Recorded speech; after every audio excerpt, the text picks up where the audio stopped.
Racist cop pointed a gun at a black girl at the airport, stunned to learn she was Delta Force. Hello everyone. Before we begin today's video, I need your help. We've noticed that the channel is losing traction, and subscribing is one of the best ways you can help us. It's quick, free, and allows us to continue bringing you great content. Your support means everything. Let's keep this channel growing collectively. Where are you watching from? Drop your city or country in the comments below. Thank you very much. Now, let's get back to the story. Put the gun down! The shout cracked through Terminal C like a thunderclap. Travelers froze mid-stride, luggage wheels squealing to a stop. The fluorescent light above flickered once, catching the silver of the officer's drawn weapon, its muzzle aimed at a young black woman standing near the security line, calm as glass. Her hoodie was plain gray, her carry-on small, her posture steady. But to the man behind the badge, that calm looked like defiance. Hands where I can see 'em, he barked again, louder this time. Her eyes didn't move. They just locked on him, unwavering. People around her whispered, some raising phones. A child cried somewhere behind the barricade. The cop's pulse thundered through the silence he had created. Before we continue, where are you watching from? Drop your city or country in the comments below. And if you believe in dignity and justice, hit like and subscribe. These stories spark change, and we're glad you're here. Now, back to her, the woman who refused to flinch. Officer Crenshaw's knuckles whitened around the grip. You fit the description, he said, though he hadn't seen any description at all. Suspicious female, dark hoodie, possible weapon. The words spilled rehearsed, almost comfortable. The woman Ava Miles, 32, former Delta Force captain, didn't answer. She knew better than to move fast around fear disguised as authority. The terminal air felt thin, metallic. 2 TSA agents hovered near the conveyor belt, unsure whether to intervene or step away. A man in a business suit muttered, "Here we go again," under his breath. Ava's voice finally cut through, low and even. "You're pointing that at the wrong person," Crenshaw sneered. "You threatening me now?" The travelers flinched at the tension. The vibration of power stretched too far. Ava slowly raised both hands. Her dog tag glinted once beneath the collar of her hoodie, unnoticed by most, except the young gate agent standing behind the counter. Her name tag read, Lena. She froze, recognizing the insignia etched faintly into the tag's edge, a delta triangle. Her training told her to stay quiet, but her conscience started to burn. Crenshaw stepped closer. "What's in the bag?" "Medical gear," Ava replied. "I'm a contractor." "Contractor for who?" he demanded. Ava's gaze held steady. "For the country you claim to protect." The line hit him harder than a shout. A few people gasped. A man filming whispered, "She's not scared. Look at her face." Crenshaw's radio crackled with static. He didn't hear the dispatch confirming no active warrant. He only heard his own pride echoing in his ears. He shifted his stance, finger hovering dangerously near the trigger guard. "Ma'am," I said, "get on the ground." Ava's breath steadied. She'd been here before, different desert, same ignorance. Back then, it was a checkpoint in Kandahar, a young Afghan boy with shaking hands and a rifle too big for his frame. She'd survived that without firing a shot. She intended to survive this the same way. The only difference now was the uniform of the man aiming at her. "Last warning," he shouted. Phones rose higher. The sound of rolling suitcases had vanished. Only tension moved through the terminal now. Ava spoke again, barely above a whisper. "You don't want to do this." Behind the counter, Lena finally stepped forward. "Officer," she said, voice trembling but clear. "She's cleared. Her ID's military. Check the system." Crenshaw glanced at her, annoyed. "Stay out of this, miss." But the damage was done. The crowd was watching differently now. The narrative had cracked. Someone murmured, "He pulled a gun on a soldier." Another whispered, "She's one of ours." Ava's eyes never left the weapon. The story hadn't turned yet, but the room was beginning to. Officer Crenshaw's voice echoed through the terminal as more officers approached, their radios buzzing with partial codes and fragmented updates. Ava Miles stood completely still, hands raised, her breath even, her pulse steady like a soldier on a firing line. Around her, the crowd had grown thicker. Travelers held up phones, whispering about the black woman who somehow looked calmer than the men with guns. The tension was no longer just between an officer and a suspect. It was between truth and perception. Crenshaw barked, "Step back!" Everyone, step back. His tone was clipped, defensive, already aware that something was slipping. But Ava did not move. Her calm was calculated. She had faced men who wanted her dead, not just mistaken. And yet, this moment, this American terminal, this fluorescent-lit stage felt heavier. Her voice came out low, deliberate. "You are making a mistake." Crenshaw gestured sharply. "You are under suspicion. Keep your mouth shut until I clear this." He looked back at his partner, muttering, "Runner ID." The younger officer hesitated, his eyes darting to the growing number of cameras. "Sir, maybe we should de-escalate. There are kids." "Do it," Crenshaw snapped. The junior officer tapped at his terminal. Ava heard every keystroke, the sound of a system about to embarrass its user. Behind the counter, Lena, the young gate agent, was typing too, quietly pulling up the manifest from her own screen. Her fingers shook, but her voice, when it came, was steady. "Her name is in the system. She's pre-cleared with Department of Defense clearance." Crenshaw turned sharply, disbelief crossing his face. "You stay out of this," he hissed. "You do not know who you are dealing with." "Neither do you," Lena whispered, but her words carried farther than she expected. The crowd reacted. Someone murmured, "He is wrong." Another voice said, "She is military." The whisper turned into a ripple, and that ripple turned into pressure. Ava could feel it, the slow shift of power in the room. Not authority, not control, but awareness. The truth was creeping in. The terminal was no longer his stage. "On your knees!" Crenshaw shouted again, louder, trying to regain it. Ava blinked slowly, not defiant, but focused. Her mind replayed another checkpoint, another misunderstanding. Afghanistan, 2010. A convoy had been stopped by local militia. A child, trembling, held an old rifle at her chest. She had lowered her weapon first. The boy had cried. The men had dropped their guns. She had learned that power does not need volume. Back in the present, she repeated that lesson silently. "Ma'am," the younger officer said, his voice small now, "we have a positive ID. She is—" Crenshaw cut him off. "I said hold it." He knew the room was watching. He also knew that authority without reason was fragile. "Sir," Lena spoke louder now, "you are pointing your weapon at a decorated Delta Force officer. Her clearance is higher than yours." The words hit like thunder. Crenshaw froze for a split second. The terminal fell silent, only the hum of the lights filling the air. Ava's gaze was steady, her voice controlled but sharp. "You aimed a gun at an American soldier on American soil. You have 5 seconds to lower it before you violate a dozen federal statutes you do not even understand." The crowd gasped, phones capturing every breath. Crenshaw's partner finally stepped forward, lowering his own weapon. "Sir, she's right," he said, his voice cracking. "She's not a suspect. She is one of ours." For the first time, Crenshaw's certainty faltered. The moment stretched long enough for shame to take shape in the air. Ava did not step forward. She did not move at all. She simply said, "Call your supervisor. Now." He hesitated, his hands trembling, weapon still half raised, but now useless. "You heard me," Ava repeated. "Call your supervisor." The silence that followed was not just fear. It was awakening. The crowd had stopped whispering. They were now witnesses. Justice had entered the room, and she was standing in front of them. The terminal doors hissed open as 2 more officers entered, their heavy boots echoing against the polished floor. Crenshaw's face had gone pale, but pride held his body stiff.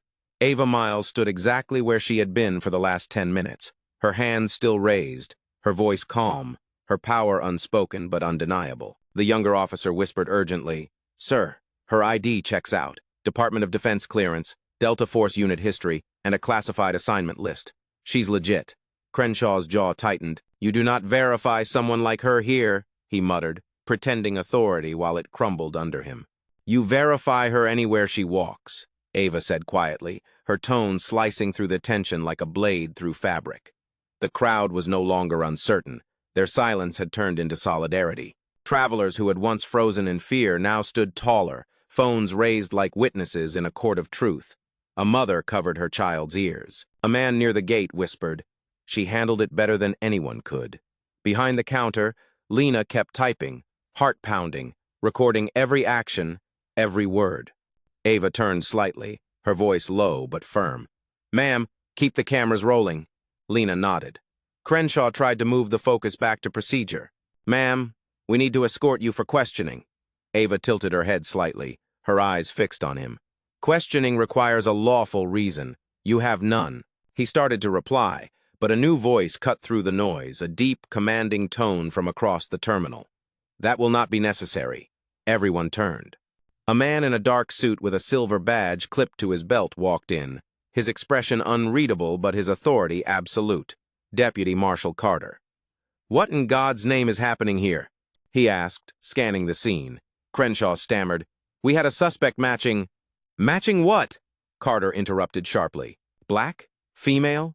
Breathing?" The words hit harder than the sound of the crowd's collective inhale. He looked at Ava, then at the gun still pointed near her. "You aimed a loaded weapon at a decorated special operations officer?" The silence thickened. "Do you even know who she is?" Crenshaw's voice cracked. I followed protocol." "No," Carter said. "You followed prejudice." He turned toward Ava, his tone softening with respect. "Captain Miles, I received the alert from Central. My apologies for the unacceptable conduct of my colleagues." Ava's gaze did not waver. "It is not just conduct, Marshal. It is culture." Carter nodded slowly, the weight of her words sinking into the air like truth into stone. "We will address it." "You will document it," she corrected, her voice still level. "Every second of it." She pulled a phone from her carry-on, pressing a single button. "Miles to command," she said evenly. "Confirm timestamp and initiate internal review under Article 12. On the other end, a composed female voice responded instantly. "Confirmed, ma'am. Recording live feed now." The terminal gasped. Even the officers stepped back. Crenshaw's world collapsed in slow motion as he realized who he had targeted. "You called for backup," Ava said, looking directly at him. "But I brought the system." Her voice was neither boastful nor cruel, just final. Carter faced her again. "Do you want to press charges?" Ava shook her head once. "Not yet. I want him to understand what he just did." She stepped forward at last, closing the space between them. "You drew your weapon not because I was dangerous, but because you were afraid of what I represented: control, calm, and competence in a body you were taught to distrust." Crenshaw's throat tightened. His hand shook as he holstered the weapon. He started, but no words came. Ava finished for him. "You pointed a gun at someone who protects the very ground you stand on." The crowd erupted not in cheers, but in quiet affirmation, a sound more powerful than applause. Someone whispered, "That's America right there, justice standing tall." Ava exhaled slowly, lowering her hands at last. "We are done here," she said, and the air in the terminal finally moved again, as if the building itself had been holding its breath. For a moment, the entire terminal seemed to stand still, as if the air itself was holding its breath. Officer Crenshaw stood frozen, the weight of his mistake pressing into every nerve of his body. His weapon was now holstered, but the echo of its presence still burned in the minds of everyone who had witnessed it. Ava Miles did not move right away. Her composure was absolute, her voice calm but layered with authority that came from years of command, not anger. "Deputy Marshal Carter," she said quietly, "you will make sure every second of this incident is logged. Every word, every radio call, every action taken under false suspicion." Carter nodded immediately. "Yes, ma'am. I am authorizing a full incident review." He turned to the officers still standing behind Crenshaw. "Disarm him and take his statement. Right here, in front of everyone." The younger officer hesitated, but Carter's tone left no room for interpretation. "Now," Crenshaw started to protest. "Sir, But Carter cut him off sharply. "Save it! You nearly caused a public tragedy because you could not tell the difference between danger and your own bias." The murmurs in the crowd grew. Someone said softly, "Finally, someone said it." Ava exhaled through her nose, steady, controlled. She bent slightly to pick up her small black carry-on, her movements deliberate, her presence composed. A young boy near the window pointed toward her and whispered to his mother. "Mom, she did not even yell." His mother replied softly, "That is what strength looks like." Lena, the gate agent, stepped closer. Her face was pale but resolute. "Captain Miles," she said respectfully, "I have documented the timestamps and the video feed from the terminal security cameras. It is already uploading to the federal server." Ava turned her head slightly and gave her a single nod of acknowledgement. "Good work. You did the right thing, even when it was hard." Lena blinked, swallowing emotion. "I just could not stay quiet." Ava's expression softened for the first time that day. That is how change begins. Behind them, Crenshaw's badge was being removed, his service weapon secured by another officer. His eyes were glassy, not from pain but realization. "I did not know," he muttered. Ava heard it, turned, and spoke without hesitation. "You did not need to know who I was. You only needed to see me as a person." The words landed heavier than any punishment could.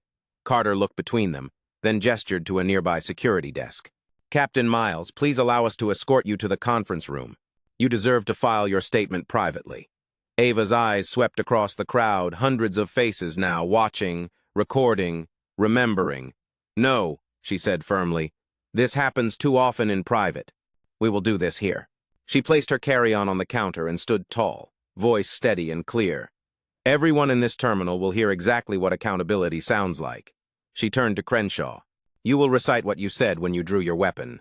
His mouth opened, but no words came. "Say it," she pressed. The line that started this. His voice cracked as he repeated, "You fit the description." Ava nodded slowly, each word deliberate. "And that description was what? Black? Female? Alone?" He looked down, shame tightening around his throat. "You see," Ava continued, addressing the crowd, "the danger is not the gun.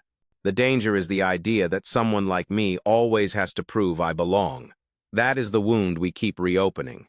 Silence spread again, thick, honest, undeniable. Even the children were quiet. Carter finally spoke, his tone measured. "Captain Miles, the federal office will issue a full apology and disciplinary action." Ava replied, "Do not apologize to me. Reform the training that told him I was a threat." The words were sharp but measured, justice wrapped in restraint. Carter nodded, his voice low. "Yes, ma'am, understood." Ava looked around one last time. If one woman standing calm can expose a broken system, imagine what happens when we all refuse to bow. The crowd did not cheer. They simply stood taller. And in that silence, accountability finally had a voice. The sound of clicking heels echoed down the terminal as airport security supervisors arrived, drawn by the growing commotion. The passengers had not dispersed. They stayed, unwilling to miss what was unfolding. Ava Miles remained calm in the center of it all, her presence steady and almost commanding without a single raised tone. Deputy Marshal Carter stood beside her, phone pressed to his ear as he relayed updates to higher command. The younger officer, still shaken, handed over his body cam for evidence logging. Every second was being recorded.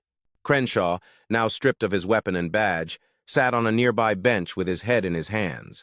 The man who once shouted orders now struggled to breathe under the weight of silence.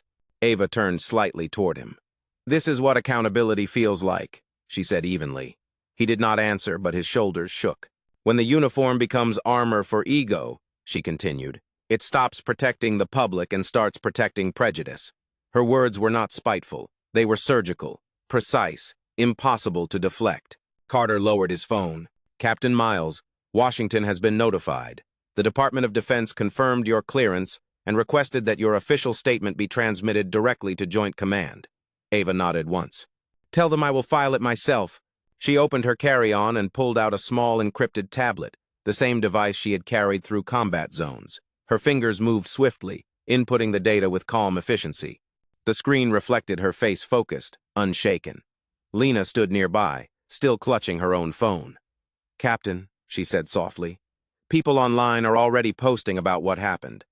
There are live streams. It is spreading fast." Ava paused briefly. "Good. Let them see the truth before someone rewrites it." She looked at the crowd again, her tone steady. No anger, no shouting. Just facts. One traveler, a middle-aged man in a business suit, stepped forward nervously. "Ma'am, I'm sorry you had to go through that. My father served too. This should not happen." Ava's expression softened. "Thank you, but it does happen. Every day. To people without uniforms or ranks to defend them." He nodded, ashamed but grateful she had said it. Carter approached with his notepad. "Captain, do you want to press charges now or wait for review?" Ava took a slow breath. "Neither. I want education. I want this recorded in every precinct briefing room across the state. Let every officer hear what happens when assumption replaces awareness." Carter nodded. "Consider it done." Crenshaw looked up finally, his voice small, raw. "I am sorry," he said, For everything. Ava regarded him for a long moment. Do not tell me, she said softly. Tell the next person who looks like me before you draw your weapon. He swallowed hard, tears forming but unshed. She continued, her tone like tempered steel. You are not losing your job today because of me. You are losing it because you forgot what yours was. The line cut through him like truth through glass. Carter motioned to his team to escort Crenshaw away, but Ava raised her hand slightly. Wait. She walked toward him, slow, deliberate. Look at me, she said. He did, shame heavy in his eyes. You aimed at me because you thought fear made you powerful. It never has. It never will. He nodded weakly, then allowed himself to be led away.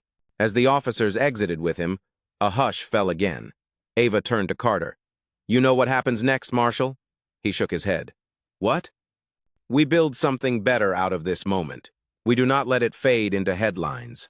I want full transparency, retraining, and reform proposals on my desk within 72 hours. Carter blinked. Your desk? Ava's lips curved slightly, just enough to shift the air. Yes, Marshal. I'm not just a soldier. I sit on the Federal Review Board for Law Enforcement Ethics. The realization hit like thunder. The crowd gasped again. Ava's voice stayed calm. And this review begins now. The terminal was still buzzing, but the energy had shifted. No one dared to move carelessly now. Every sound, the hum of fluorescent lights, the soft shuffle of shoes on tiles seemed sharper, more deliberate. Ava Miles stood like the calm center of a storm, her hands resting lightly on the carry-on she had never abandoned. Deputy Marshal Carter was on his phone again, his voice steady but taut. Yes, sir. She confirmed it herself. The review is already active. His tone carried both respect and apprehension. When he ended the call, he faced Ava. Captain Miles, the Bureau has been briefed. You have full oversight. Orders are yours. Ava nodded, the weight of responsibility neither new nor overwhelming. Then let us begin. She turned to the nearest terminal camera. Patch me through to the internal communications network, she said. A TSA tech at the counter hesitated. Ma'am, that system is restricted. Not for me, Ava interrupted, her tone soft but final. Within seconds, her image appeared on monitors across the concourse. Her voice filled the airport speakers, not loud, not dramatic, just unflinchingly clear. To every officer, agent, and security personnel within this facility, she began, what just happened here was not a mistake, it was a mirror. And if you are uncomfortable with what you saw, good. It means you recognize yourself in it. People all around stopped what they were doing. A janitor froze mid-mop. A ticketing agent set down her headset. Even passengers paused in line, phones forgotten in their hands. I have served in combat zones, Ava continued, and I have led teams in places where every decision could cost a life. But never once did I confuse power with purpose. Power protects. It does not provoke. The statement rolled through the speakers like a wave, calm but unstoppable. This morning a man drew his weapon on me because he could not imagine someone who looked like me could outrank him. That is not training. That is conditioning, and that ends today. The silence that followed was heavier than applause. Carter watched her, half in awe, half in disbelief. He had seen leadership before, but never like this quiet, unshakable, and public. Captain, he said under his breath, you just launched a federal reform order on live feed. Ava looked at him calmly. Good. Then they will know it is not hidden behind doors anymore. Lena, still standing nearby, felt her throat tighten. Ma'am, she said softly, what you just did, it will change everything. Ava glanced at her, her eyes gentler now. It will only change if people like you keep speaking when it is hard. She stepped away from the counter, her footsteps unhurried but commanding, and approached a group of officers who had gathered near the edge of the terminal. Their faces showed uncertainty, embarrassment, and something new awareness. Ava stopped in front of them. I'm not here to humiliate you, she said. I am here to rebuild what you broke. One of them, a woman, mid-30s, with trembling hands, spoke first. Ma'am, I was at the checkpoint. I froze. I did not say anything when he drew the gun. I should have. Ava nodded. You will not be punished for silence, but you will be trained to never repeat it. The woman blinked, a mix of shame and relief crossing her face. Ava's voice softened slightly. Courage is not the absence of fear. It is choosing integrity anyway. Behind her, Carter's phone rang again. He answered quickly, then looked up with wide eyes. Captain, The Secretary of Defense is requesting direct contact. Ava did not flinch. Patch him through. Carter hesitated. Here? Yes, she replied, glancing toward the passengers still watching. Let them see what accountability looks like from the top down. Within moments, a secure channel opened. A deep, formal voice filled the air. Captain Miles, this is Secretary Daniels. I have been fully briefed. You acted with restraint and honor. With purpose, sir, Ava replied.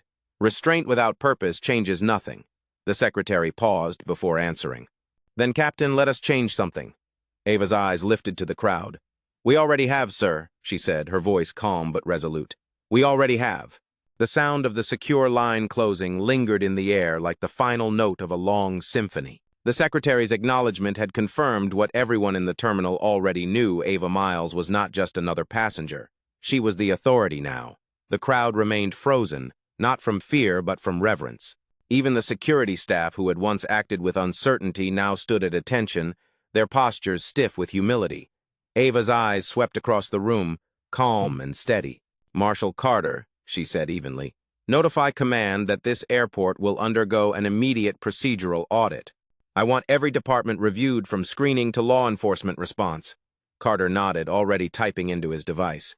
Yes, ma'am. It will be initiated today. Ava turned toward the large glass windows overlooking the runway, her reflection framed by light and motion. You see, she began, her voice softer now.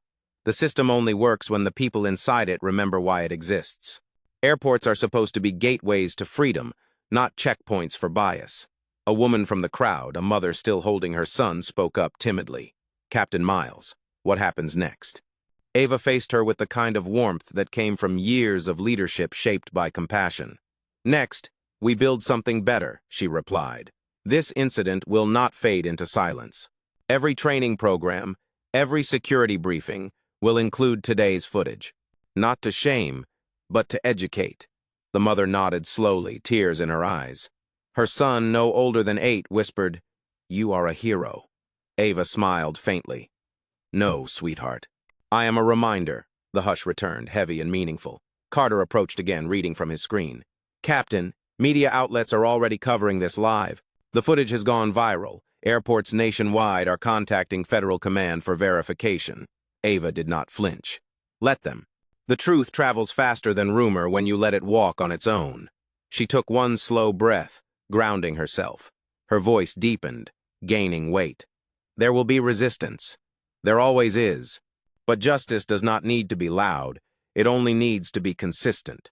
Lena, still standing nearby, asked quietly, What will happen to Officer Crenshaw? Ava paused, considering her words. He will face a formal investigation and disciplinary review, but I hope he finds understanding before punishment. Change without understanding is temporary. Lena nodded, visibly moved. You are giving him more mercy than he gave you. Ava's gaze softened. Mercy is not weakness. It is clarity. She turned toward Carter again. Once this review is public, I want a full statement from the department. No edited press releases, no filtered language. We call it what it is, racial profiling in uniform. Carter met her eyes and replied, Yes, ma'am. It will be written exactly as you said. Ava looked down at her tablet. The screen filled with live updates from across the network, airport directors, law enforcement divisions, federal auditors already connecting in real time.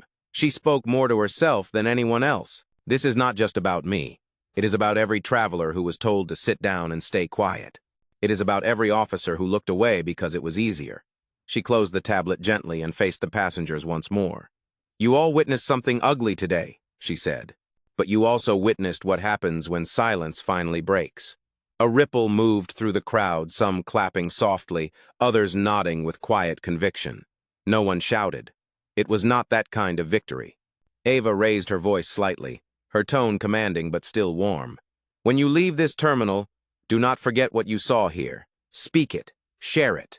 Because accountability dies in silence, and truth lives only when it is carried. The applause that followed was slow, steady, and human. Ava glanced toward the exit, the hum of aircraft engines filling the background. Her mission that morning had been simple travel, but the universe had chosen a different kind of flight. She picked up her bag, turned to Carter, and said, I will stay for the debrief. Then I want to meet the training division. We are rewriting the manual. He nodded firmly. Yes, ma'am. Consider it done. As Ava walked toward the gate, the people parted for her not out of fear, but respect. Justice had not shouted that day.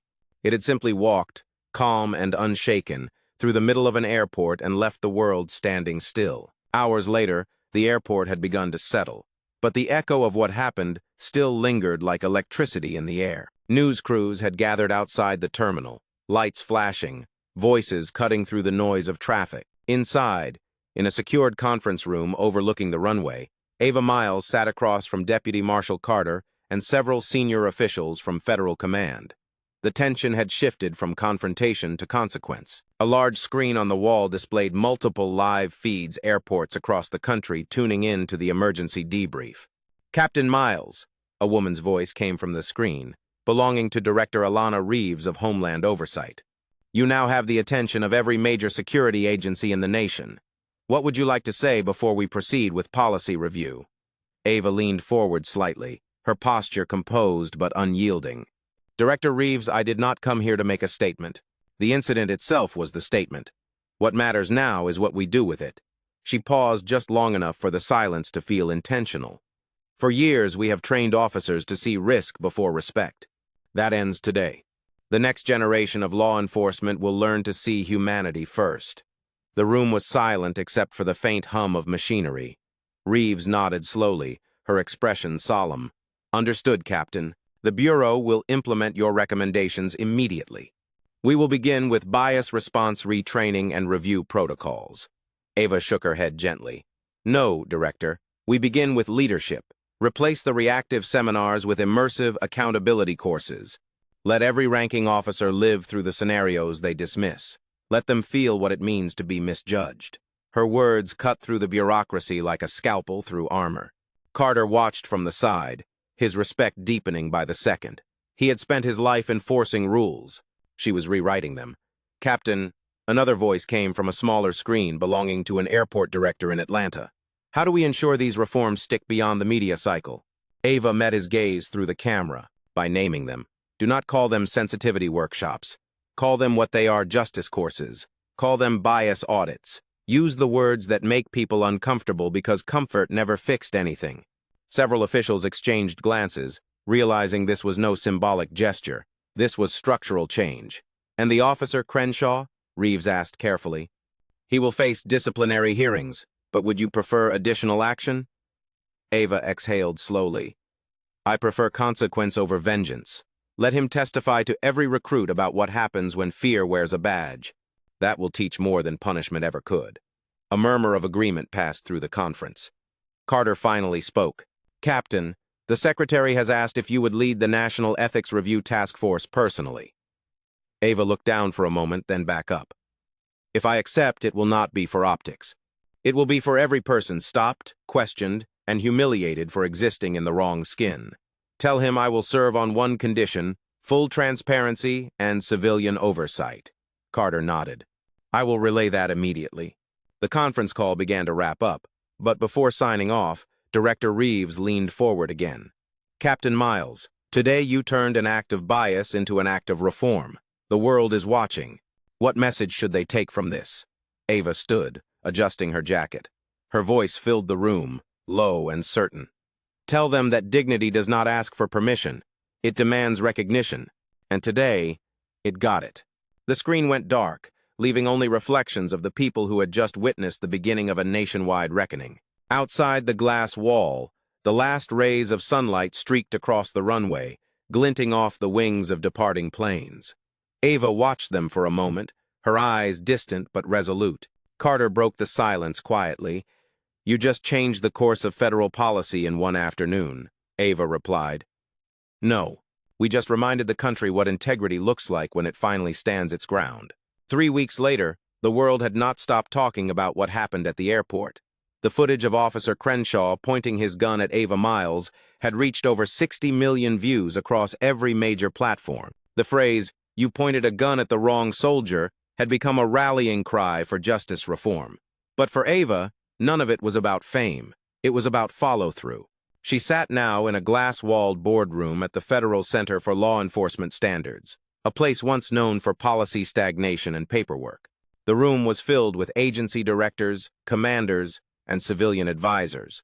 On the screen behind her was a title she had written herself: Operation Mirror, a federal initiative for ethical policing. "We are not here to repair a broken system," Ava said, her voice carrying through the chamber. "We are here to rebuild it." The audience of officials listened in silence.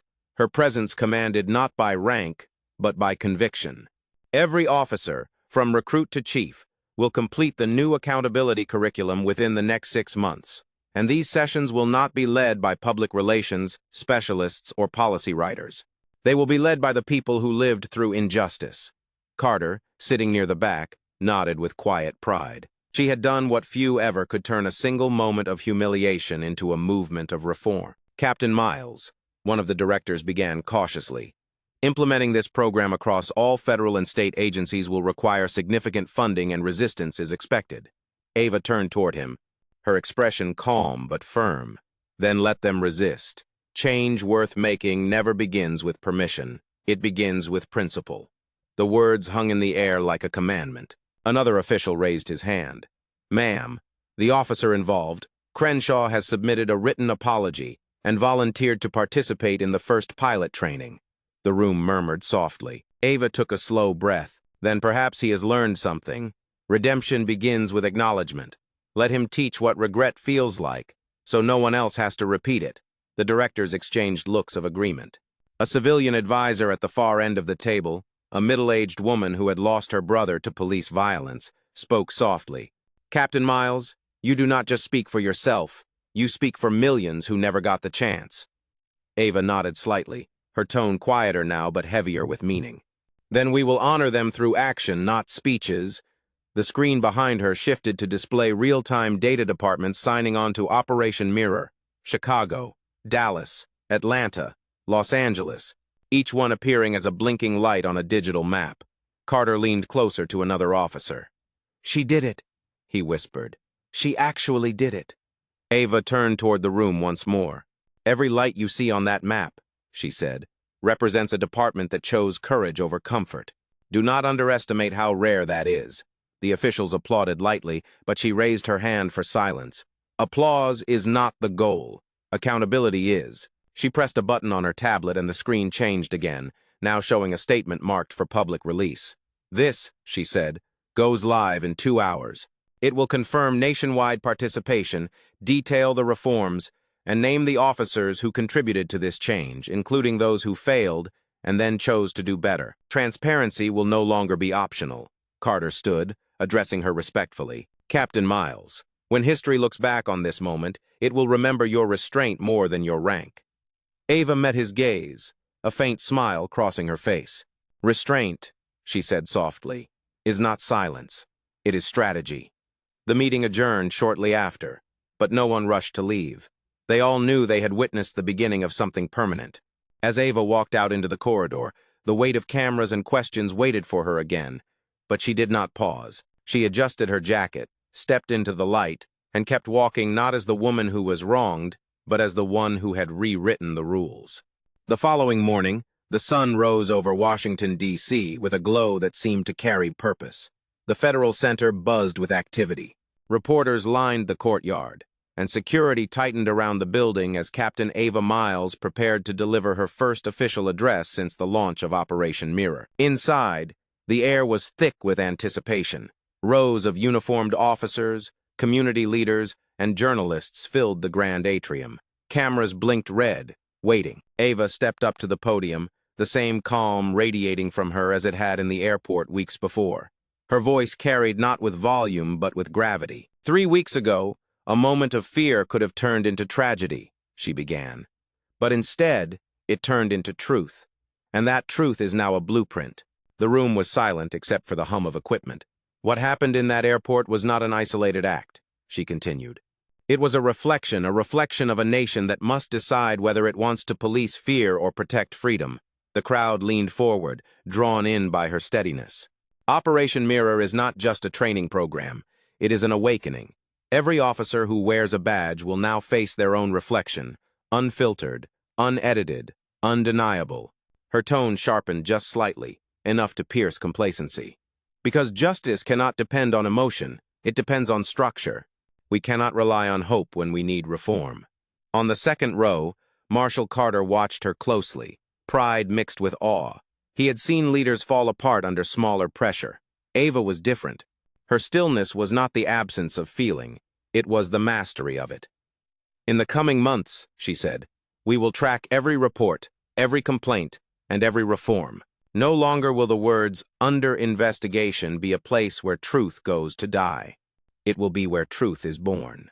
The applause that followed was restrained but sincere. Ava waited for it to settle before continuing. I did not come here to vilify those who serve. I came to remind them why they swore to serve in the first place. The badge was never meant to divide the protected from the protector. It was meant to bind them. She paused, her eyes scanning the crowd. If we cannot see ourselves in the people we are sworn to protect, then we are guarding nothing at all. A ripple of emotion spread through the room. One officer near the back wiped his eyes discreetly. Another nodded, lips pressed tight with conviction. I want every police department in this nation to remember that power without empathy is instability, Ava said. And instability cannot exist in a country that claims to stand for liberty. She glanced toward the side of the stage where a monitor showed the live feed broadcasting across the country.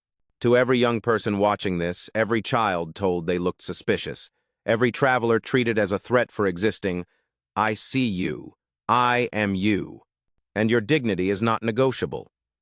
That final line landed like a declaration. Reporters scribbled frantically. Some audience members stood, unable to remain seated any longer. The applause this time was louder, building like a wave that rolled through the atrium. Ava did not smile. She only nodded once, letting the sound wash over her before she concluded. The change we fight for will not be televised as spectacle. It will be lived in every encounter, every decision, every moment when someone chooses restraint over reaction. That is how justice survives.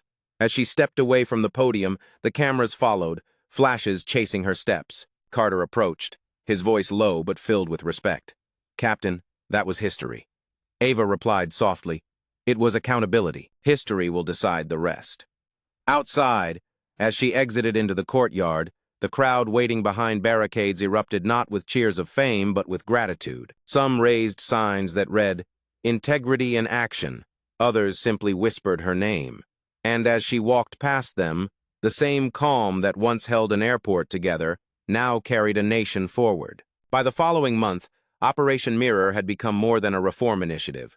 It was a movement reshaping the very foundation of American law enforcement. Across the country, classrooms once filled with rote lectures on procedure now hosted interactive sessions where officers confronted the biases they had never questioned. Ava Miles visited several of these training centers unannounced, preferring to see change where it began in real time, not through reports. In one facility in Denver, she stood quietly in the back as a young officer described his transformation to a group of recruits. When I saw the footage of that airport, he said, I realized I had done the same thing before, maybe not with a gun, but with my assumptions. The room was silent as he spoke.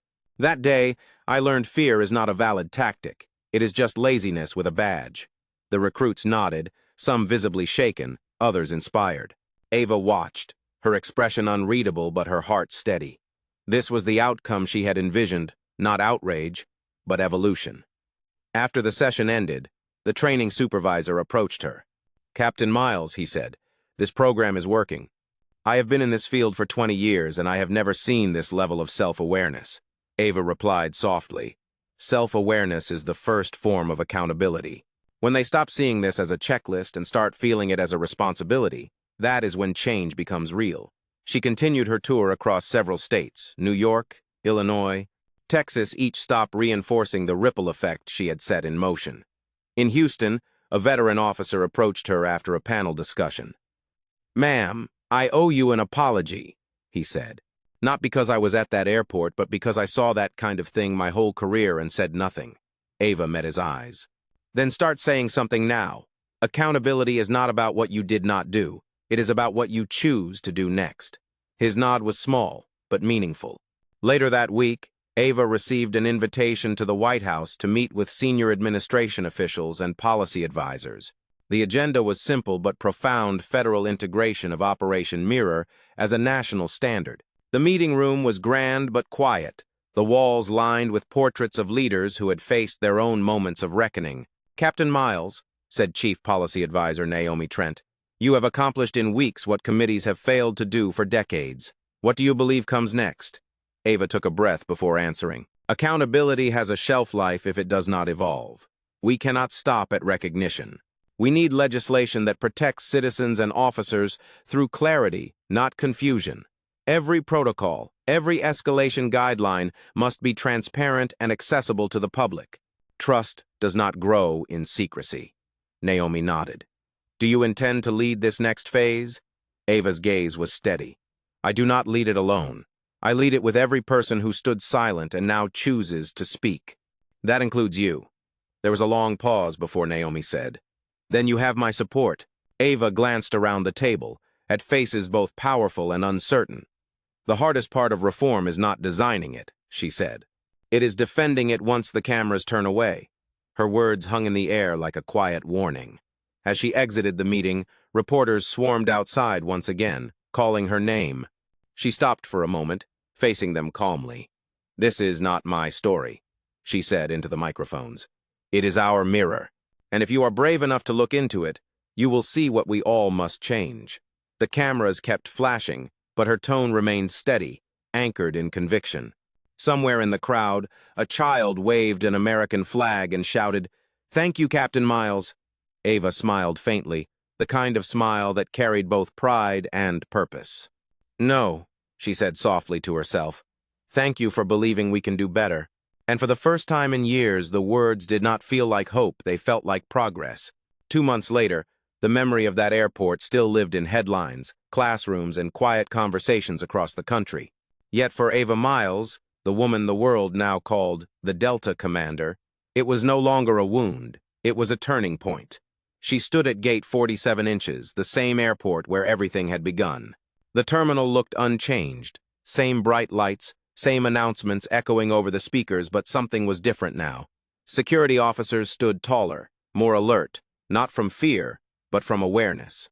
Travelers moved freely, their glances curious but no longer suspicious. A young officer approached her cautiously.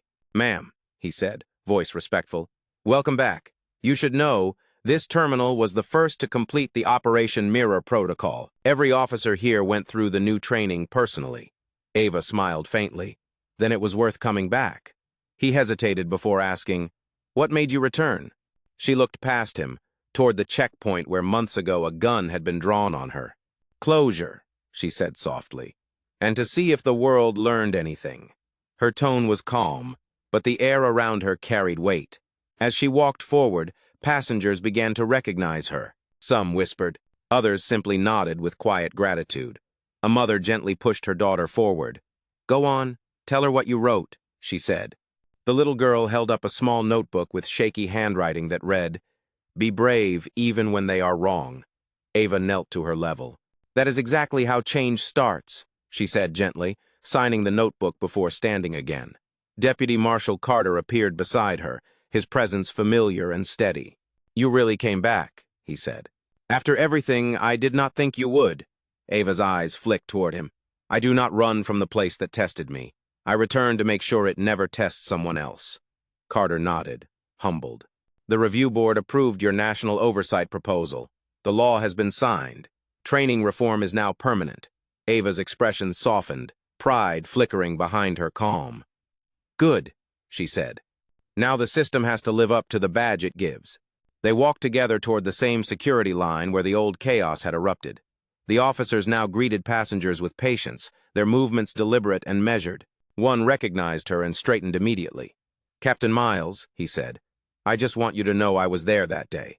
I was one of the ones who did not step in. I have carried that every day since." Ava regarded him for a moment, then extended her hand. "Then stop carrying it," she said. "Use it. Teach others what silence costs." His grip was firm, his eyes clear. Around them, people watched quietly. There was no spectacle, no anger, just understanding. Carter leaned close. "You changed more than policy," he murmured. "You changed the atmosphere." Ava exhaled slowly, glancing at the arrivals board flickering above. "Then maybe the sky is finally open again," she said. A familiar sound filled the air, a boarding announcement, the same tone that once cut through chaos. But this time, it was calm, ordinary, unremarkable. Ava picked up her carry-on, looked toward the gate, and paused. "Funny thing about airports," she said softly, "they are built for departures, but sometimes they are where the world arrives." Carter smiled faintly. "Where are you headed this time?" She turned toward him with a quiet confidence. "Forward," she said simply. And as she walked toward her gate, the same crowd that once watched in fear now stood in quiet respect. A single headline would capture the moment later that day. "The woman who faced a gun now rewrites the rules." But in that instant, Ava did not think of titles or praise. She thought of how silence had once nearly killed her and how, by breaking it, she had given the world something stronger than policy. She had given it permission to see again.